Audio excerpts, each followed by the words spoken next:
Deep within the dense forests and rugged mountains of Appalachia, there exists a long-standing legend that has both fascinated and unsettled locals for generations, the so-called feral people. These are said to be humans who live completely off the grid, isolated from society, sometimes described as primitive, animalistic, and even dangerous.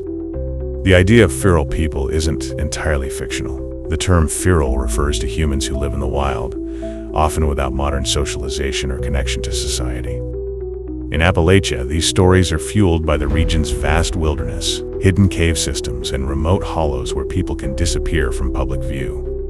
There have been reported sightings that add to the mystery. One of the more well-known accounts comes from Kentucky in 1980, when a truck driver named Noble Clay reported seeing a large, human-like figure covered in white hair standing near a highway. The encounter was serious enough that police took an official statement, although no clear explanation was ever found. Other stories come from hikers and locals who claim to hear strange noises, whistling, screaming, or movement in the woods, only to briefly glimpse human figures watching from a distance before disappearing. Some reports even suggest encounters with people living in caves or abandoned mines, surviving by hunting or scavenging. However, many experts and locals argue that these stories are often exaggerated or misunderstood. In reality, some sightings may simply be hermits, off-grid families, or unhoused individuals living in remote areas. Appalachia has a long history of self-sufficient living, and people choosing isolation isn't unheard of. One of the most frequently repeated stories comes from the Daniel Boone National Forest in Kentucky, where hikers have long reported unsettling experiences deep in the woods.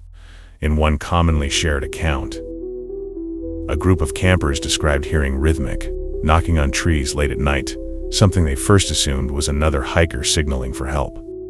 When they responded, the knocking reportedly began circling their campsite instead of staying in one place. Later, they claimed to see a shadowy, hunched figure standing at the edge of their firelight before it quickly vanished into the dark forest. Other stories come out of rural West Virginia, where locals have long whispered about people living inside abandoned coal mines and deep cave systems. The legend persists because of the region's unique environment, vast, unexplored land where it's easy to imagine something hidden just beyond sight. Whether feral people are real or just a mix of truth and folklore, the stories continue to blur the line between reality and myth. And in a place as wild and ancient as Appalachia, that mystery may never fully be solved.